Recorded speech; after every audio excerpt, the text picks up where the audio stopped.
Yo, carana hiji zikir, kedua tafakur, nomor katilu hidmah. Zikir urang ka Gusti Allah. Kemudian tafakur ka Gusti Allah. Jadi nyaritakeun dina hate teh merenung kana keagungan-keagungan, timimiti keagungan makhluk-makhluk Allah menuju ka Allah.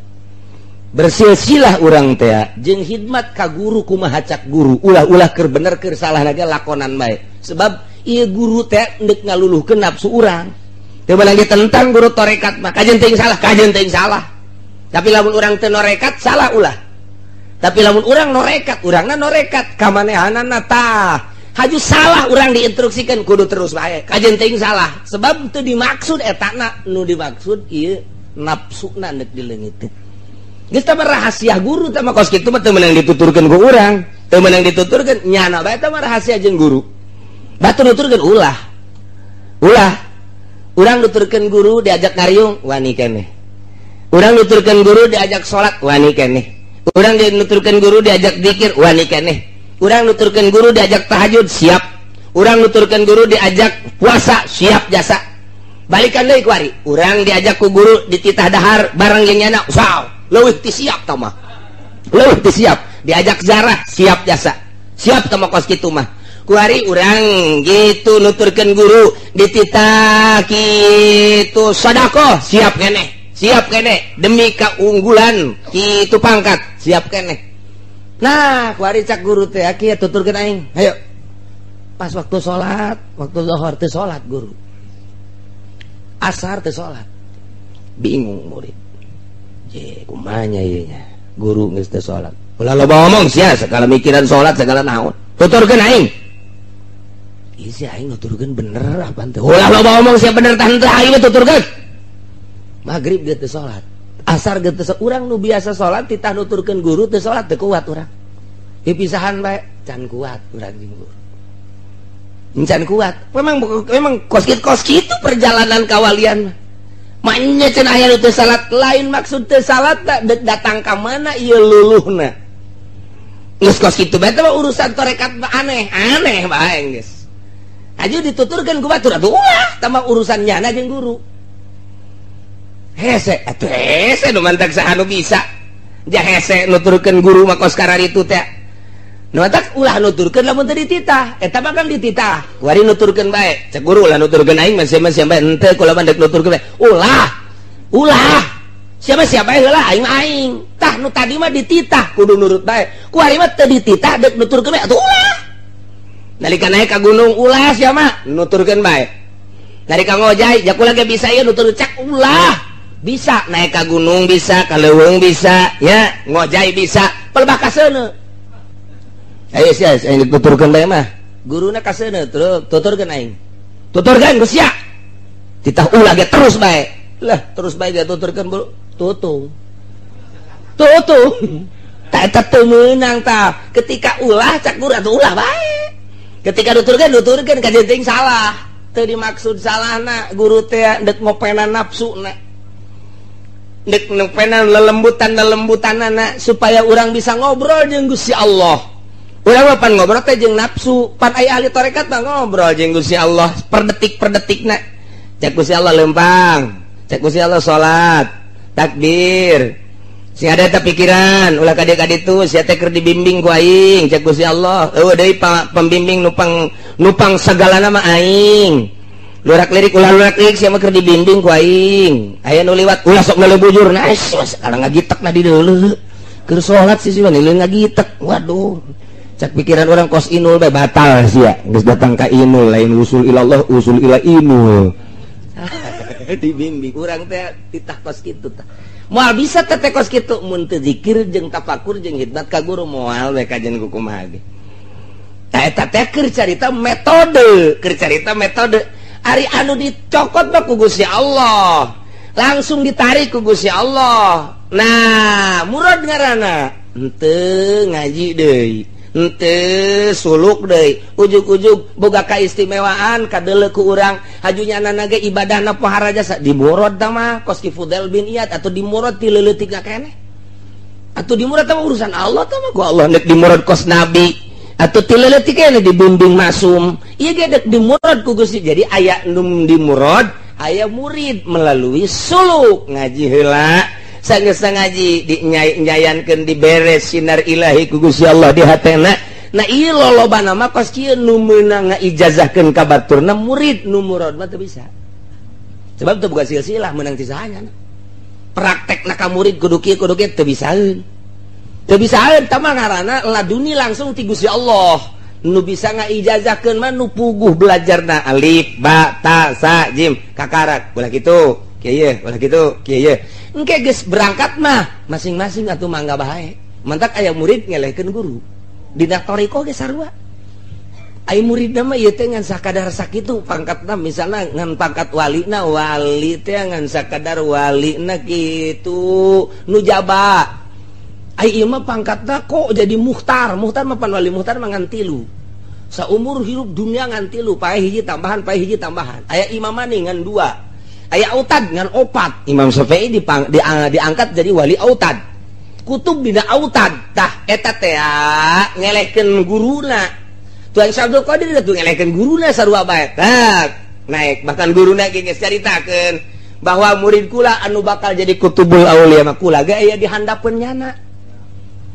Eta tergantung dah. Nah ieu nu bisa ngaijazahkeun teh anu belajar, dibimbing. Nah kabelah itu udah cerdas lempang sorangan. Ka timi mana ngamimitianana. Nah ieu nu dicaritakeun tadi dahaga urang hayang usul ilallah, parabotna geus aya ilmuna, kuari urang berangkat ninggalkeun dunia jeung makhluk menuju usul ilallah ku cara zikir jeung tafakur hidmat kanu jadi guru sesuai jeung aturan anak berangkatlah. Nah terus di dieu wa yuqalu al ahwalu mawahibu, diucapkeun ari ahwal mah pamere, wal maqamatu makasib. Ai maqamat makom eta adalah diusaha, wa kasbuha huwa taqaddumul ahwal alaiha ka'annaha nataijuha. Ngasabna kana makom eta adalah diheulaan ku ahwal, ka'annaha nataijuha, seakan-akan natijah daripada awal eta adalah makom. Wa qaulul ahwal mawahib yakni ba'da taharub fi jalbiha qaskuma ka khalqil awaid. Batur ti peuting sare ieu mah hudang kharqul adat ngaranna. Kemudian kitu batur dahar ieu mah henteu, eta ngaranna kharqul adat. Batur manginum nya mah henteu. Batur beuh nu ngaroko ieu ngaroko kharqul adat ngaranna. Batur mah teu ngopi nya ngopi kharqul adat eta. Kabawa ku juri eta nu kosuh. Batur mah keur ngaji eueuh nu nundutan nya nama nundutan kharqul adat sarua bae eta ge. Kabawa ku setan eta. Tak ikut kharqul adat ye. Jadi adat-adat kebiasaan manusia, kebiasaan makhluk ditinggalkeun ku urang. Eta teh hese kumaha ngamimitiana. Nah, lamun urang eueuh guruan hese. Madak makelah guru cing coba kumaha kieu lah. Ya guru beat ngaranna. Kuari hiji awas jauhan kabair. Mangga. Nyaho sia ka kabair. Nyaho besi kurang nyaho ditulis mantak Mama Bakri nulis heula kabair padahal mah geus loba dina kitab-kitab kabair tapi lantaran ieu endek dimuridkeun ieu kabair dage ditulis ku Mama Bakri sempur dina kitab torekatna nulisan heula nya na kabair teh 1 2 3 4 5 6 7 8 9 10 40 kabair asana jang teu 40 wae dina fikih mah pan ieu mah thariqah. Kabair teh ditambah, ai urang guruan mah hese. Tapi lamun aya guruan jadinya ho sing gade ieu kabair nya ieu. Nya, sing gade. Tah sia kudu dijauhan ieu kabair teh. Dibaca ku muridna, "Bo, kabair teh urang mah nu nyaho teh mabok, zina, maling, judi, maehan, eta kabair anu geus jelas tah." Kos kadar itu orenganan aya 40 dina tarekat mah kabair teh. Pandek usul ka Allah. Beres. Nah ieu nu sogoirna ieu nu sogoirna ieu leuwih loba sogoir geus tinggalkeun ku sia nu kabair, tinggalkeun nu sogoir. Urang nuturkeun eta bakal khariqun lil adat. Naon sababna? Sebab beda jeung kita pikir. Ku eta bae ge geus beda urang bakalna. Geus beda bakalna tah. Ku eta bae ge heulana encan nae ka ditu. Lantaran naon? Lantaran puguh jalurna. Batur bae nyebutkeun kabair teh nu tadi teh ya. Ieu mah macem-macem kabair. Sogoir teh macem-macem. Geus urang bakal beda jasa jeung batur dina tingkah-tingkah urang. Padahal urang teh can sakumaha kakarak ge datang ka sogoir jeung kabair, kabair jeung sogoir lantaran make doktrin kabair jeung sogoirna tas sakieu kabair, tas sakieu sogoir. Ku ngalaksanakeun eta bage urang geus kadeuleu beda ge bakalna jeung batur. Geus bakal beda. Dahar mah dahar bae, tapi daharna ukuranana ukuran jang salat bae. Mun urang ngalaksanakeun berarti mun urang ngalaksanakeun urang tepat. Mun urang teu ngalaksanakeun eta dosa. Dina ilmu tarekat mah tah leuwih ti kabutuhan dosa. Terus kabelah dina waro. Wa tudakikul waro. Anjeun kudu nganya-nya kana apik. Sok timbulkeun di diri maneh apik. Apik awas mimiti dahareun kudu apik, inumeun kudu apik, awas kudu apik. Cak guru dina kitabna dibere kaapikan urang teh ieu awas kudu apik nya singa de ba bogana kendaraan, bogana baju dan lain sebagainya kudu nyaho kokotsoranana diapik-apik. Urang bakal khariqun lil adat. Ku geus sakitu bae nuturkeun metode eta bae ge bakalna geus khariqun lil adat urang. Geus kabairna dijauhan, sogoirna dijauhan, warokna kurang ditimbulkeun ku ari ku urang. Mulai yakin aya ka Gusti Allah. Pasrah ka Gusti Allah. Taslim jasa ka Gusti Allah. Geus aya sorangan bakal timbul. Leban kabairna nu tadi geus ditauhan, dijauhan, sogoirna geus, kemudian warokna ku urang geus ditimbulkeun ku ari ku urang. Urang mah pasrah ka Gusti Allah teh geus aya nyai-nyayan sorangan bakal nyai-nyayan sorangan otomatis bakal aya ngeunaheun hampa make metode ngaranna make metode. Nah kuari geus eta mah urusanana kos kararitu. Nah kuari mulai mata jeung ceuli dikaallahkeun. Ulah ayana naon di jero hate kunu tadi geus dilaksanakeun urang geus bisa. Kos belajar nulis hayang bagus urang nulis atuh henteu udung teu nuturkeun tulisan teu henteu make metode digentur mah ieu nyieun alif. Cara nyieun alif kos kieu ye urang dipagahan nyieun alifna kieu ye nyekel kalamna kieu penana nyokotna kieu ye tet nyieun alif nya ba kieu ye dideuleukeun urang deuleu ye tah nyieun ba kos kieu cet tak kos kieu terus ain ogen pak dideuleukeun teu meunang teu deuleukeun kieu ye carana lamun nyeun ain kieu set tuh eureun ka dieu puterkeun ieu kabuter-muterkeun kalamna kudu dideuleukeun ku urang awas mesti salah puterkeun set puter ka dieu puter tet aya tipis kadal nyeun dal kieu ye tet tah sok eta bae heula teu meunang urang tulis nu lain nulis eta bae alif kudu akur meunang ti guru.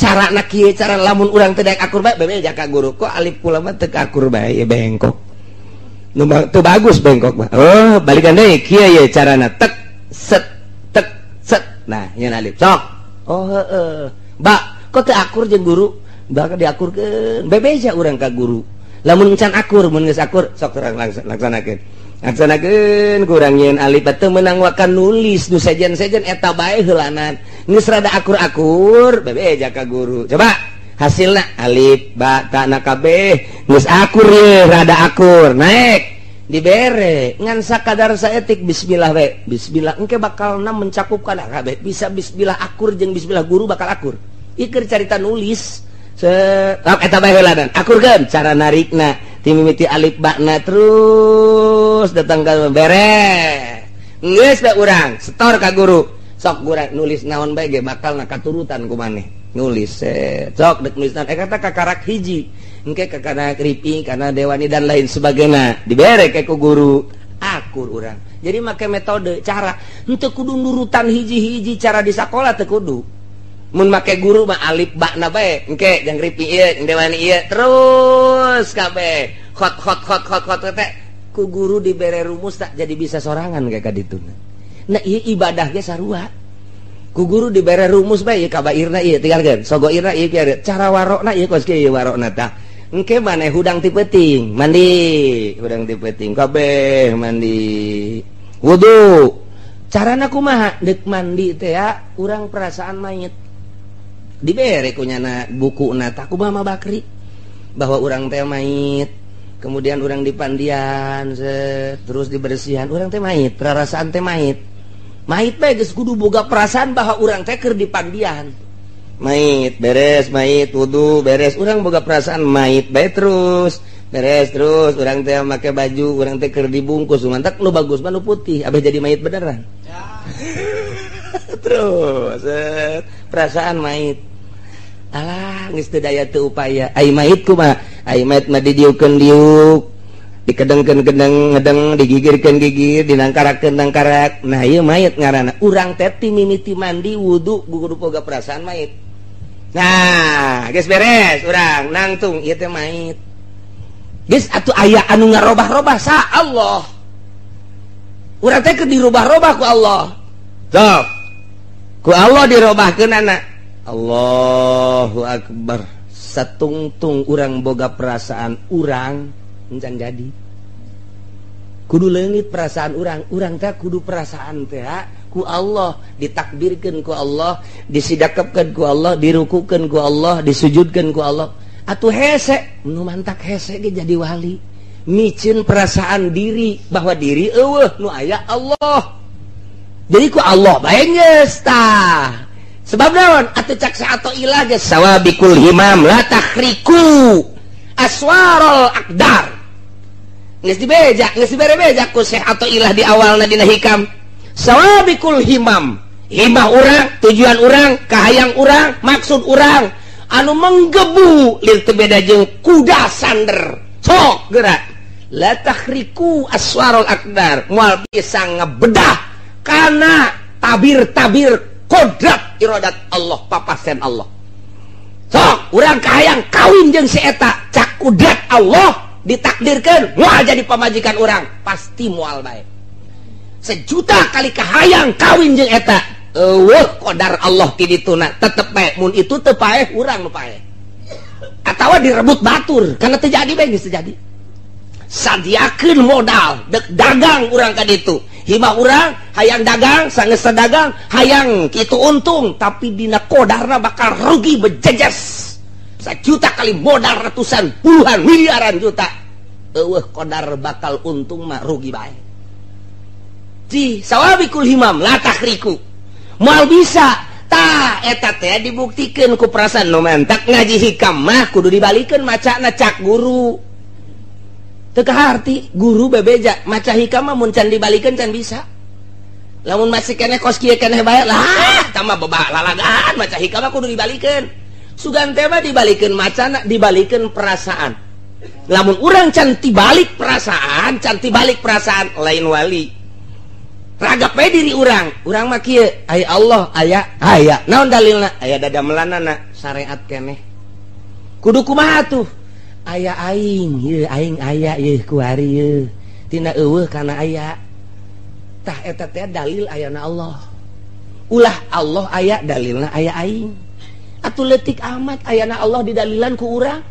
pan ai dalil mah tunjang ai tunjang mah tuh kudu teger ari ieu Allah nu maha sagala-gala didalilan ku urang tibalik tuh geus mulai jijah heueuh oge nya ngan sia ulah waka kadinya heulanan ieu mah keur carita ieu mah keur dongeng sia mah sia bae heulanan ente bae heulanan mun ngaji tauhid da wujud artina aya nya aya Allah dadamelana aya Allah aya dalilna aya dadamelanana dadamelan teh jadi dalil Allah sedengkeun cak ilmu mantek dalil teh hujah teh tunjang Allah teh maha sagala-galana ditunjang kudu eueuh teu kaharti cek saha ilah nya aing mah tunjangna lemah amat kudu kumaha tuh urang aya ti eueuh ka aya tah didalilan ku ayana Allah tibalik tamun hikam geus maca hikam tibalik meunang ngaijazahkeun ka batur heulanan jadi lamun can tibalik can bisa nah ieu urang ditungtun ku guru ieu kabairna tinggalkeun ieu sogoirna tinggalkeun warona tarik pasrahna ka Gusti Allah lamun urang geus pasrah jasa engke ge bakalna urang kos lalayangan. Moal layangan dibetot turun. Sanggeus dibetot turun tet. Naon garang-garangna digitukeun teh? Diulur. Tuh, ai osok masih ngadulang layangan penyaho. Dasar tukang ngadulang layangan kabeh beureuh. Ulur. Tarik kemat. Cet. Eureungeun, kemat kakalerkeun. Nyet. Urang kos lang layangan dioper-oper kunu mentangna. Urang ge awak teh kos lang layangan bae dipentang ku Gusti Allah, lempang sia, diuk sia, kicep sia, dengekeun ku sia, sok sia. Geus ta eta teh hese hayang datang ka perasaan bahwa urang teh ya aya dina tungtung curug Allah cek ngomong sompral nama. Tak endek datang ka dinya, mun geus datang ka dinya wali ngaranna. Mantak baca hikamna dibalikeun. Sawabikul himam la tahriku aswarul aqdar. Kahayang urang teh moal bisa ngabedah kana qadar Allah.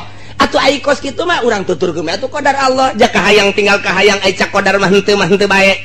Urang henteu ai cak qadar heueuh mah heueuh bae. Urang nuturkeun qadar yuk. Atuh eta nu bagus mah. Cara nuturkeun qadar ieu lah kudu boga guru. Nah ieu nu hese ge dengan guruna. Oh eueuh cenah meureun ge atuh aya. Satungtung dunia aya can kiamat guru torekat aya. Coba cenah pangneangankeun atuh guru torekatna. Guru torekat mah kadang-kadang babarengan jeung urang, kadang-kadang ngobrol jeung urang. Kok atuh teu nembongkeun jeung teu mere, atuh pun siana can siap. Encan siap kacangna geus aya, jagongna geus aya, deuk dipelakeun. Ari encan digaru-garu acan mah deuk kumaha melakna. Kacangna geus aya, parena geus aya, sawahna can dipacul-pacul acan mah atuh deuk kumaha ditandurkeunana. Geus dideuleuh heula kesiapan tanahna. Ieu nak dipelakan pare. Woh, lamun geus diwaluku, geus digaru, geus siap kakarak ditembongkeun ieu bibitna. Kieu cara melakna. Ieu deuk melak kacang, mana tanahna tah? Ieu zikirna geus aya. Nu deuk mere zikirna geus aya, lahanna nu can aya. Tah dibalikeun ke bakal tibalik sorangan urang. Sababikul himam la takhriku aswarul aqdar. Jakabeh ge ku qadar Allah. Atuh urang teh moal bisa nabrak kana qadar Allah, kahayang tinggal kahayang ai bertentangan jeung qadar Allah nu menang. Kajen ku kumaha ge, urang hayang kawin jeung itu, cak qadar Allah henteu bae. Urang embung kawin jeung itu, cak qadar Allah kawin mah kawin bae. Urang teh hayang sugih, cak qadar Allah susah-susah bae. Urang hayang susah, cak qadar Allah sugih-sugih bae. Oh ai kitu mah atuh maningan ge urang pasrah kana qadar, eta lah nu dimaksud ku wali. Eta lah nu dimaksud ku hikam. Ngan deuk pasrah kana qadar Allah na kudu aya nu nungtun. Nah ieulah metodena. Nah, ieu kakarak secara global hungkul. Oh jaheueuh nya kos kitu tinggal pasrah ka qadar. Geus lamun urang pasrah ka qadar mah nikmat bae. Nikmat ngeunaheun moal aya ngarasulak ka Gusti Allah. Ngeunaheun jasa. Tiis kana hate. Urang kuari hirup datang ka dieu diba naon gitu ngaran urang sadar ieu nang papasena Allah datang ka dieu teh geus beres. Tinggal urang kuari menuju ka hareup. Nu enggeus ka tukang teh dosa malulu berarti. Lantaran urang teh ieu ku sakieu ku salat 5 waktu jeung naon gitu ngaranna rawatibna jeung wiridanana. Engke di mana urang diangkat dari pangkat solihin eta salat urang teh asa dosa.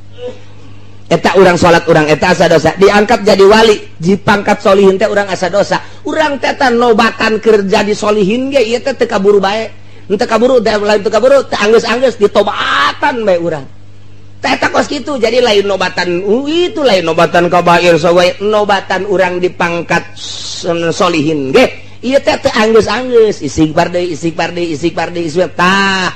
Jadi kuari mah hayang tunduk kana qadar Allah. Nah ieu bakal timbul khawarik tidinya timbul sorangan wa kaunul ahwal mawahib yakni ba'da taharruk ijal biha kataharrukil awaid wa huduri hal ki zikri hadir jeung riungan zikir lain riungan zikir cara urang lain khusus ahli-ahli beat eta babarengan mungkin unggal poe mungkin saminggu sakali mungkin sabulan sakali aya perkumpulan disebut halqah riungan zikir itu bebas khusus bae jang ningkatkeun jeung guruna engke guruna mere cara la ilaha illallah ke kanyahoan salah ye salah ta zikirna salah gidegna make gideg heula make gide geula make napas heula ke geus beres naik geus beres naik geus beres naik engke kanyawan nu salah ke kanyawan nu bener engke geus jadi nama teu kudu gudag-gideg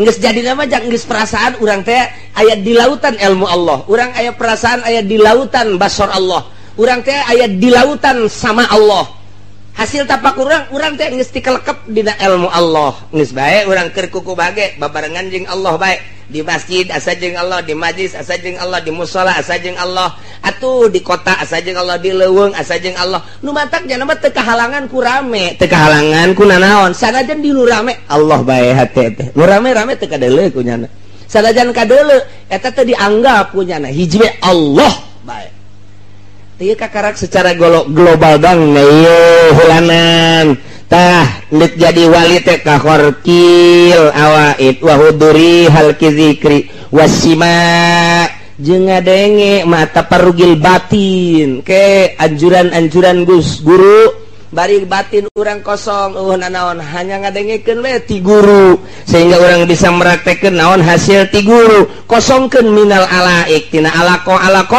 tina dunia, tina makhluk, tina nafsu, tina setan. Urang ngomong gitu ku hese amat ku cara metode nu tadi bakal eueuh sorangan. Urang kuari kita ulah resep karena dunia moal bisa kajian ku kumaha ge dipaksakeun ge moal bisa lantaran urangna encan berangkat. Ketika urang geus berangkat, nah, ku ninggalkeun ieu, ninggalkeun ieu, resep dunia eueuh sorangan.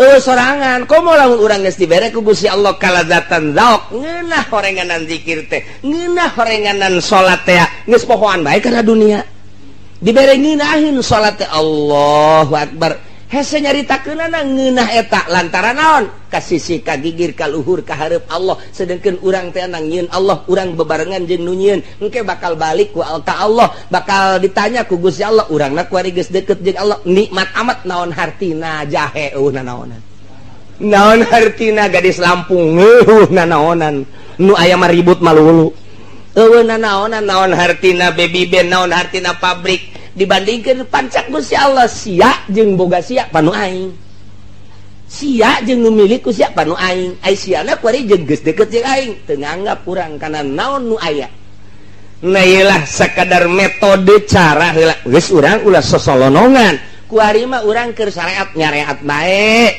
ngan urang sabisa-bisa naon anu sok dibacakeun ku guru dipraktekeun urang tuturkeun ulah ria sabisa-bisa urang ulah ujub sabisa-bisa urang jeung adab-adabanana sabisa-bisa urang eta ge sarua bae kos kitu ge ngan encan make bimbingan khusus doang ai dina zahir mah bakal akur jeung bakal ngeunaheun sarua salat ge ngan ngeunah biasa bae encan ngeunah nu sakumaha moal ngeunah nu sakumaha dibimbing ku guru ngeunah mah ngeunah tadi coba ge nu tadi urang usolli sejak ulah salat fardu zuhur 4 rakaat capek teh salat kos kitu teh lain lalagan capek bae sok tinggalkeun geura Allahu akbar Allah nu maha agung bakal hampang Allahu akbar ih ngeunaheun salat ti peuting teh sababaraha rakaat ieu mah lain lalagaan kula mah wani sumpah lamun urang make Allahu akbar menang 4 menang genep ge capek tapi orang lah Allah mah nyahoeun ieu urang nu mantak hudang ge dihudangkeun ku Gusti Allah nangtung tengah peuting ieu teh pan nyahona urang tahajud jadi Gusti Allah atuh Allah teh nyahoeun men urang dijieun ge nyahoeun geus Allahu akbar hampang bakal ngeunaheun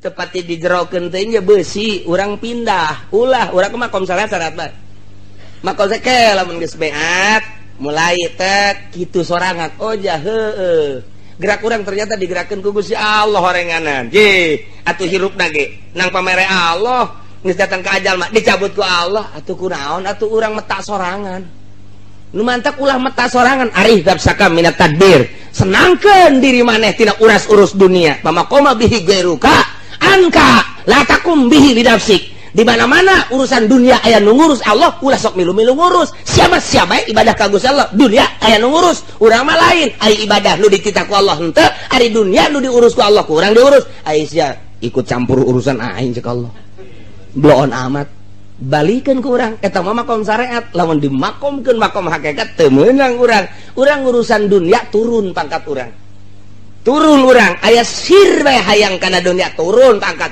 kunaon dipake ka hayang jata mau urusan aing anu diudag-udag ge ku aing teu dibere mah henteu bae cak Gusti Allah anu henteu diudag-udag ge ku aing dibere bae yakinkeun urusan aing teh mah siapa bae madep ka aing bisa araredan ieu lamun diteruskeun bisa araredan datang ka ieu mah ieu ka pamajikan warung urusan teh kunaon geus kumaha Allah bae mah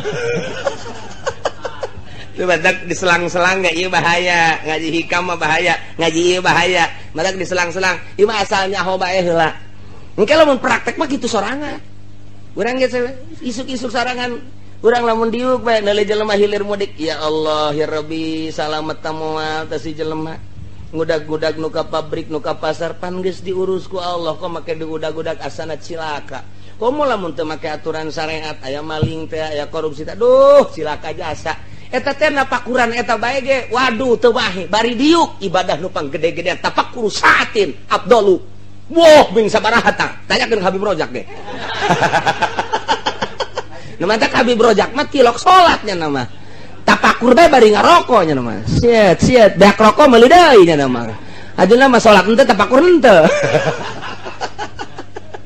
geus di luar dugaan geus kadinya mah geus hese bae iwal tinu ngalaksanakeun nya engke kanyahoan si itu norekat sebenarnya mah si itu norekat teu kudu bebejak kanyahoan naon tina langkah-langkah pagawean jeung tingkah bakal kanyahoan sorangan nyambung ke nanya di mana menang sana datang kitu bae atuh kula tak bae ka Bandung begitu ka Bandung atuh pan santri loba jasa kunaon tuh dipanggil di mana kenging sanad di nyahoeun ti mana teu nyahoeun terus dibawa ku nyana ka Bandung naik mobil kayak ditanya deui di mana encan buka rahasia di mana kenging sanad ujang sakali encan dua kali encan tilu kali nyana keukeun nah di mana oh abdi kenging ti abah emang saha abah oh kanyahoan ku nyana padahal salat bareng jeung batur naon bareng jeung batur sagala rupa bareng malah mah batur mah leuwih hararebat kula mah biasa-biasa bae kanyahoan jak kuari ge sanajan kuari kanyahoan nu boga sanad jeung nu henteu mah sarua jeung nu keur cicintaan jeung henteu atuh kanyahoan culak-culek bae neuleuan jam bae boga SMS ya lain deui ngaji rada kebalnya hujan deui aduh dibalas deui ku nyana ka ditu SMS na hujan wallahu a'lam bissawab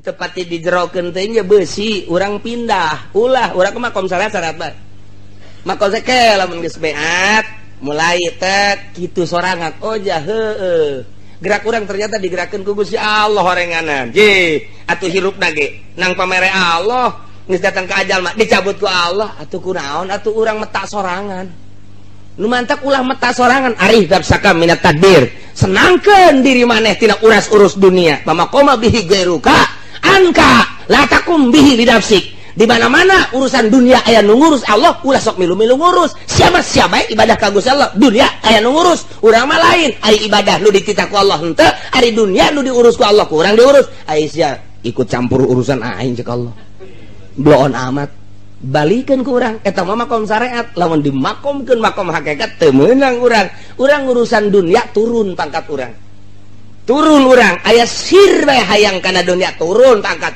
kunaon dipake ka hayang jata mau urusan aing anu diudag-udag ge ku aing teu dibere mah henteu bae cak Gusti Allah anu henteu diudag-udag ge ku aing dibere bae yakinkeun urusan aing teh mah siapa bae madep ka aing bisa araredan ieu lamun diteruskeun bisa araredan datang ka ieu mah ieu ka pamajikan warung urusan teh A'udzu billahi minasy syaithanir rajim. Bismillahirrahmanirrahim. Wa kana Muhammadun ibnul Hanifan nabiyyan nasabaki Muhammad kang butalan nang Ki Hanafiyah radhiyallahu anhu muga nilar benu safallah anu saking Muhammad ya gulu iku ngucap ya Muhammad kutila ma'al Husain dan bunuh sumertana Sayyidina Husain bin Ali 16 rajulan apa 16 wong lanang kulhum min wadari Fatimah az-Zuhra dari sakabeh 16 ku tetep saking turunan atau anak Siti Fatimah Zuhra radhiyallahu anha muga nilar bendu safallah anha saking Fatimah. Ieu mah kabeneran terjadi Karbala 10 Asyura. Wari urang aya dina bulan Muharram, di bulan Muharram teh aya puasa Asyura. Kangjeng Nabi sumping ti Mekah ka Madinah, urang Madinah parwasa. Kangjeng Nabi naros, wahai ahli Madinah, kok ieu parwasa aya naon? Oh, tanggal 10 Asyura ya Rasulullah. Ai kitu. Wow, Kangjeng Nabi Yunus disalametkeun kaluar ti lauk 10 Asyura, Kangjeng Nabi Yusuf 10 Asyura, Kangjeng Nabi Ibrahim 10 Asyura, Kangjeng Nabi Yakub ningali deui matana 10 Asyura. Kemudian 10 Asyura na ieu ku kami bangsa Yahudi, ya bangsa Yahudi 10 Asyura teh loba kajadian-kajadian, di antara nu paling dahsyat adalah salametna rombongan Musa, Kangjeng Nabi Musa alaihis salam tina kejaran Firaun 10 Asyura. Disalametkeun Kangjeng Nabi nu tina parahuna 10 Asyura. Nu mantap jadi kebanggaan 10 Asyura kami mah puasa. Hehe. Cak Kangjeng Nabi atuh kami leuwih utama tibatan anjeun. Nu mantap cak Kangjeng Nabi, lamun kaula ye hirup datang ka engke deui bakal puasa Tasu'a tanggal 9-an. Nu mantap cak Kangjeng Nabi, sumu Asyura wa ma qablahu wa ma ba'da. Puasa anjeun dina tanggal 10 Muharram oge jeung poe memehna jeung poe entasna. Sahabat nanya, kok pan Yahudi mangan Asyura dong? Urang kudu ngaku ngabedaan kaya do khaliful Yahuda wan Nasara. Sulayaan ku anjeun Yahudi jeung Nasara. Yahudi mah puasana tanggal 10, urang jeung tanggal 9. Lamun hayang beda, ulah puasa sama sakali. Eta nu akur mah tah. Puasa tanggal 10, tanggal 1 Kamis, Jumat, Sabtu. Berarti tanggal 10 Sabtu Asyura. Memehna Jumah ngaranna Tasu'a. Nusa entas nama endek mang endek dilaksanakeun deuk entekeun bae cak pikih 2 bae Tasu'a jeung Asyura. Mun cak ahli tasawuf 3 Tasu'a, Asyura jeung 11. Jadi urang berarti minggu hareup mah puasa Jumat, puasa Tasu'a, poe Sabtuna Asyura. Nu mantak 2 abeh beda jeung Yahudi. Atawa mun hayang beda ulah asana loba anu eta tah. Bloon jasa siapa.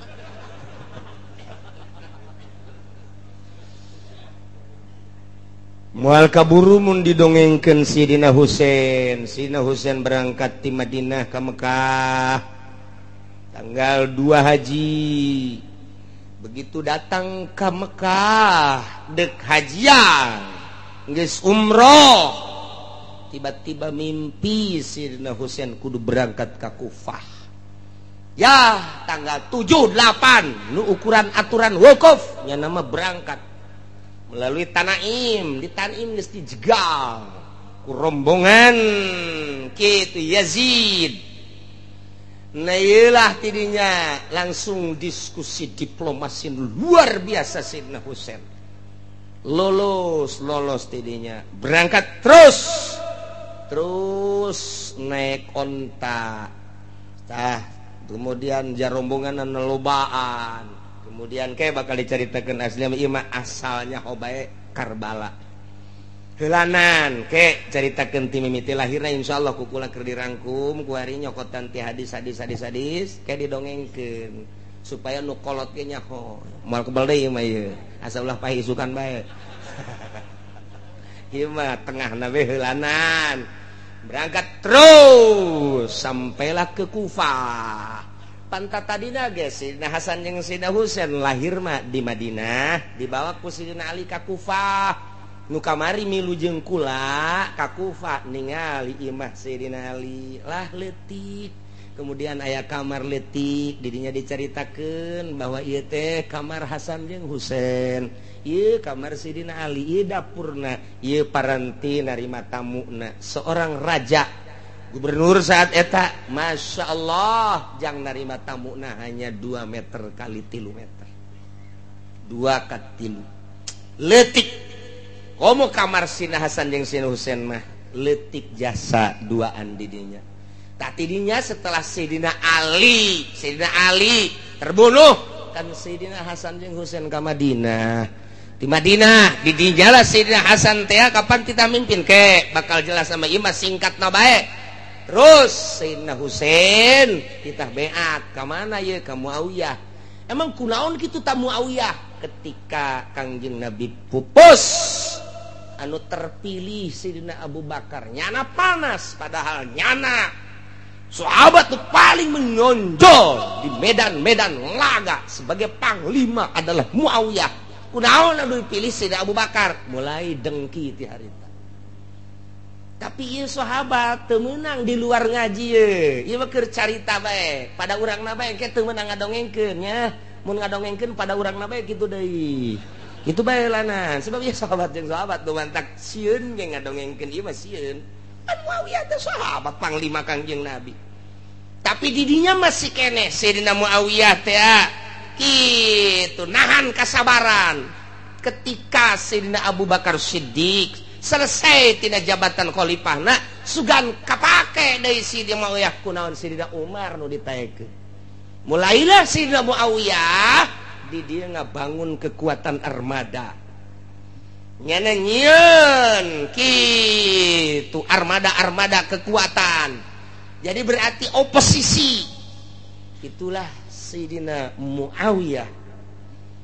Begitu ditungguan beres Sayyidina Umar nyana ngangsongkeun diri Sayyidina Utsman nu naik. Nah iyalah makin dendam ta Sayyidina Muawiyah. Balik Sayyidina Muawiyah ka Irak ka Kufah. Didinyalah nyeun kekuatan setelah Sayyidina Utsman tumbang lain tumbang eureun kemudian naik Sayyidina Ali dahsyat Sayyidina Ali peranglah jeung Sayyidina Muawiyah. Lantaran naon? Ieu tita tadina ge hayang jadi pamimpin. Masya Allah. Kos gitulah kepemimpinan. Secara zahir mah kos gitu secara zahir. Akhirnya ya ribet Sayyidina Ali tumbang lantaran na pedang. Engke dicaritakeun insyaallah satu persatu. Nah ieu mah dicaritakeun Karbala. Didinyalah terus Sayyidina Hasan bangkit. Sayyidina Hasan kemudian Sayyidina Husain titah beat ka Sayyidina Muawiyah. Sayyidina Muawiyah maot Yazid kita beat ka Yazid putra daripada Muawiyah. Teu daekeun zaman Muawiyah jeung Sayyidina Ali bapa jeung bapa kuari zaman anak Yazid jeung Sayyidina Husain. Kemudian panglimana adalah Abdullah bin Ziyad. Ieu nu paling buang kawarah mak. Tidinyalah kabur Sayyidina Husain ka Madinah. Di Madinah terus yang kekuatan loba pengikutna hampir luar biasa. Berangkatlah ke Mekah hasil daripada mimpi jeung mimpi-mimpi nu tadi dicaritakeun kamari bahwa bakal terbunuh geus nyahoan Sayyidina Husain. Sebab Sayyidina Husain penghulu manusia anu geus caritakeun ku Kangjeng Nabi, dua pemuda anu bakal jadi keistimewaan di sorga cek Kangjeng Nabi. Bakal katingali dua pemuda saha eta Hasan jeung Husain incu kaula. Jadinya langsung dicaritakeun dina impian bakal perang jeung bakal terbunuh geus nyahoan Sayyidina Husain mah. Nu mantak Sayyidina Husain mah kapan ieu teh termasuk kana kitu mursyid. Malaikat Jibril ti Gusti Allah, ti malaikat Jibril ka Kangjeng Nabi, ti Kangjeng Nabi ka Sayyidina Ali, ti Sayyidina Ali ka Sayyidina Husain, mursyid. Dina thariqah moal aya nu kaluar ti Sayyidina Husain. Moal aya nu kaluar ti Sayyidina Husain moal aya. Jadinya terus ke Syekh Muhammad Bakir. Nah, terus bae Sayyidina Husain teh mimpi ka Mekah. Lantaran tadi nak ka Mekah keburu mimpi deui tanggal 7 tanggal 8 berangkat nu kuduna wukuf nyana berangkat melalui Tanaim ka Kufah. Di Kufah geus disadiakeun jang peperangan ku Yazid. Jadinya beberapa hari berarti datang ke tanggal 1 Muharram masih di jalan, tanggal 2 Muharram masih di jalan, tanggal 3 Muharram sampailah tanggal 7 sampailah di Karbala. Nyeun kemah-kemah ngaran-ngarana keur dicatetan ku kula saha nu milu awewe turunan Kangjeng Nabi syarifah berarti kitu keneh putra daripada Sayyidina Hasan putra daripada Sayyidina Husain urang lamun ka Karbala ka ditu bakal aya di dinya teh nu mawa cai kieu bae cai ngorolok bae nah eta bakal dicaritakeun insyaallah Abul Fadl Abbas eta teh dulur Sayyidina Husain beda mah. Nah iya lamun urang geus ka ditu ka Iran nganyaho urang makom Sayyidina Husain Karbala bakal nyaho kabayang be ta Karbala teh aya Abul Fadl Abbas eta cai ngorolok bae didinya lantaran ketika Sayyidina Husain panglima anu henteu terkalahkan luar biasa titah beat ka Yazid teh embung lantaran naon ieu sebab Yazid eta neruskeun Muawiyah nu matak embung naon lantaran perpuluh dilaksanakeun haram ieu cek Sayyidina Husain teh di antarana aya sababaraha poin anu dirobah nu di zaman Kangjeng ku Sayyidina Muawiyah dilanjutkeun ku Yazid jadi berarti merangan batil Sayyidina Husain teh hargai kaula sebagai incu Muhammad incu Rasulullah anjeun geus karobah hukum-hukum menang ti bapak kolot kaula mah datang ka ira ge moal kudu beat kanu ngaran Yazid satungtung Yazid ngalaksanakeun luar aturan Al-Qur'anul Karim Masya Allah tidinya lah terus yang tenda akhirnya perang sapoe istimewa Sayyidina Husain 2 poe loba nu gugur katilu poe tanggal 10 tanggal 9 Sayyidina Husain leungeun nu kencana geus potong kasorekeunana ieuna kenapana geus kadi bercucuran darah istirahat Sayyidina Husain lantaran perangna geus eueuh tanding jadi amun Sayyidina Husain turun ke medan laga kafir teh geus teu ka itu bret kaistimewaan ngulinkeun kuda jeung ngulinkeun naon panah jeung pedangna ieu lah Sayyidina Husain tah baju nu waktu dipake ku manehanna perang warnana kos kieu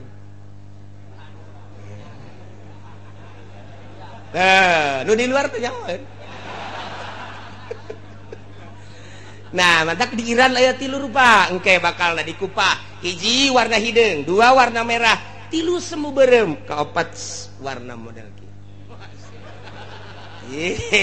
ieu lah nu dipake ku Sayyidina Husain warnana lain ieu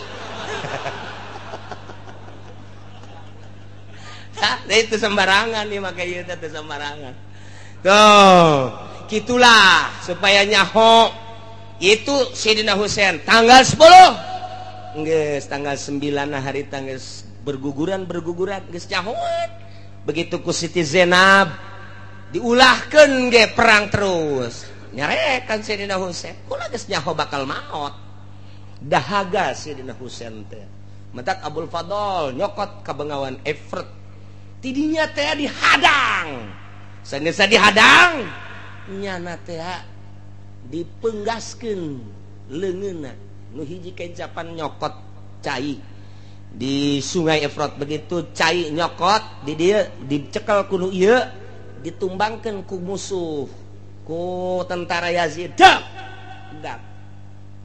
kusungut kusungut tah tinggal ieu nyokol make kuda ieu geus eplek-eplekan kusungut nah ku ari ieu da belah ieu blas tinggal make ieu doang nya teh padahal nyana ge dahaga tapi nyana teu wani nginum lantaran Sayyidina Husain can nginum naon sababna nu matak teu wani nginum nyana lamun nginum maknya nyana seubeuh Sayyidina Husain ieu mah dahaga maknya miheulaan Sayyidina Husain teu sanggup nyana teh kitu naon ngaranna ngeunah nginum seger di atas penderitaan batur sakitu keur perang masih keneh nyana teh tanaun karena adab-adaban datang ka dinya ya dianggeuskeun bae langsung ceger tumbang nu nginum saurang-urang acan nu mentak lambangna ke di Karbala cai gitu diais ka dieu ngorolok ka dieu ketika kula zarah ka ditu ditanyakeun aya cai naon urang ditu lagi hampir teu nyarahoeun tah sejarahna aya dina hadis kos kitulah nu mentak jadilah lambang sebagian besar nyaho komo nu zarah mah teu geus teu nyaho kaler kidul bae tah mah geus kukula didongengkeun oh kitu mantak jadilah lambang cai tah Sayyidina Husain langsung dahaga sanggeus dahaga geus teu kuat ku dahaga-dahagana jadi dalam henteu keur perang sanggeus henteu keur perang keur tenang tanggal 10 datanglah ke Syam nah utusan daripada Umar bin Abdul nu kamari dicaritakeun di dieu tah pembunuhna Umar teh Umar bin Abdul lain sabenerna mentak persina kill aslina mah kos kitu langsung bae ditumbangkeun ceger dibelah heula ceger memehna heula memeh lantaran kuat jasa Sayyidina Husain mah hampir eleh tentara Yazid sakitu lobana hampir eleh. Nah kuari Sayyidina Husain teh dikakalakeun caki Syamir kuari kieu di seluruh arah urang panah ieu Husain. Jadi dipanah di seluruh arah, kaler kidul wetan kulon dipanah cep geus beres ngaguling nyana turun dibelah heula di dina jeger geus dibelah langsung nyana neuleuh surga seuri nyana teh. Bahkan Kangjeng Nabi geus ngawean cak Kangjeng Nabi na ieulah janji Gusti Allah nu pernah ku Abah dicaritakeun bahwa anjeun bakal jadi syahid. Cak cenah ambis jasa ngeunah jasa hayang hirup deui hayang perang deui. Pohara jasa tadi kitu-kitu ge urang mun titah perang embung bae.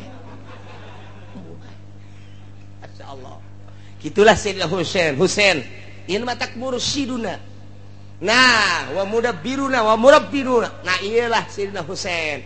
Langsung ditumbangkeun, ieu huluna mah ke pedang. Blek, pisah.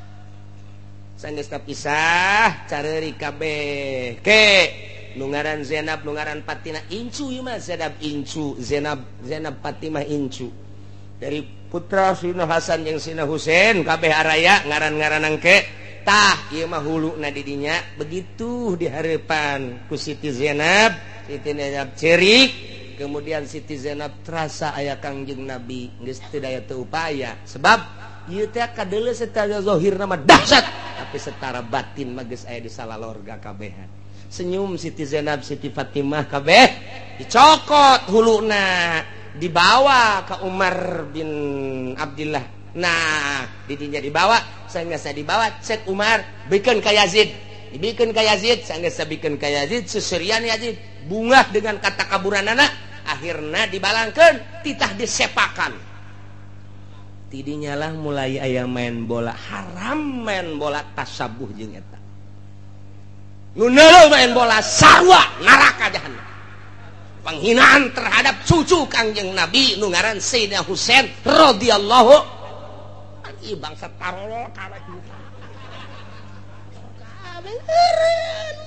Buatan Yahudi buatan Nasrani urang ulah sok kikituanan ku hari mah. Ingat ketika Yazid menghina terhadap Sayyidina Husain dipakai main bola tah hulu sirah Sayyidina Husain.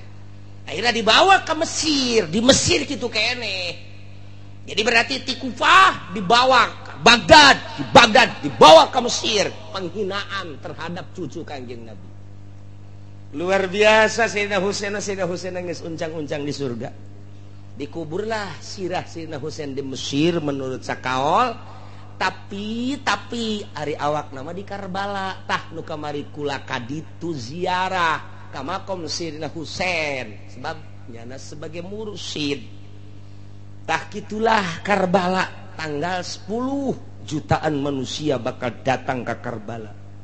Moal katahan jutaan eta mah tiba heula jutaan manusia di berbagai negara. Tinggal sababaraha geus dipersiapkeun di Iran. Bakal di Kupah, ya bakal narima jutaan manusia. Tapi bisa katahan, gitulah Sayyidina Husain. Seserian Yazid. Nah, didieulah maha kawasa Gusti Allah, jeung maha segala-galana wa huwal qahiru fawqa ibadi. Aneh, di tubuh kerajaan Yazid ternyata kontroversi antaranya jeung ponggawa-ponggawana spontan teu menunggu bubulanan deui hitung jari hari ke-1, kedua, ketiga, keempat, kelima, keenam, ketujuh dibaca ku masyarakat di Iran, di Irak penghinaan Yazid terhadap Sayyidina Husain motifna naon dibaca ternyata motif kezaliman Sayyidina Husain ieu numbangkeun kazaliman perang teh lain lalagaan jihad fisabilillah simpati manusia terhadap Sayyidina Husain dan buah sangat luar biasa teu katahan dek diabing Yazid ku masyarakat hudang Irak, Iran, Mesir, Yordan, Syria hudang kabeh dek numbangkeun kepemimpinan Yazid ialah Bani Umayyah. Masya Allah Tah lamun ke dicaritakeun ieu mah dicaritakeun Karbala lantaran minggu hareup geus liwat. Jadi berarti Sabtu bakalna jutaan manusia di Karbala. Nah ieu urang kebenaran pas ngabahas Sayyidina Husain Karbala. Mudah-mudahan urang dihijikeun jeung Sayyidina Husain jeung para penegak agama Allah, dihijikeun jeung Kangjeng Nabi di akhirat babarengan jeung ahli-ahli Allah jeung para syuhada was sholihin. Amin ya rabbal alamin. Ieu mah hanya sekelumit hartina Muhammad bin Nanapiyah nyaritakeun bahwa nu terbunuh kutila ma'al Husain cek sakaol ieu ye 16 seluruhna nu 16 ieu mah ieu adalah keluarga ahlil bait. Turunan Sayyidina Hasan, turunan Sayyidina Husain, yakni Habib, Syarifah nu 16. Ke kaul kadua aya sabaraha dan selanjutnya. Wallahu a'lam bissawab.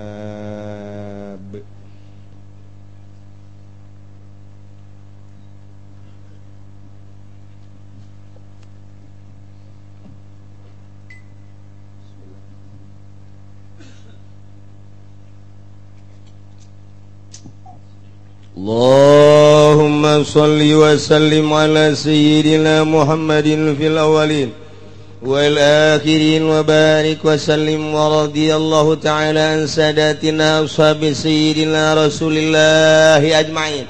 Amin ya Allah ya rabbal alamin. Allahumma hdina siratal mustaqim, Allahumma hdina siratal mustaqim, Allahumma hdina siratal mustaqim, siratal ladzina an'amta 'alaihim minan nabiyyin siddiqina wa syuhada'i wa sholihin wa hasuna ulaika rafiqa dzalikal fadlu minallahi wa kafa billahi alima wa salli wa sallim ala jamil anbiya'i wal mursalin. Alhamdulillah.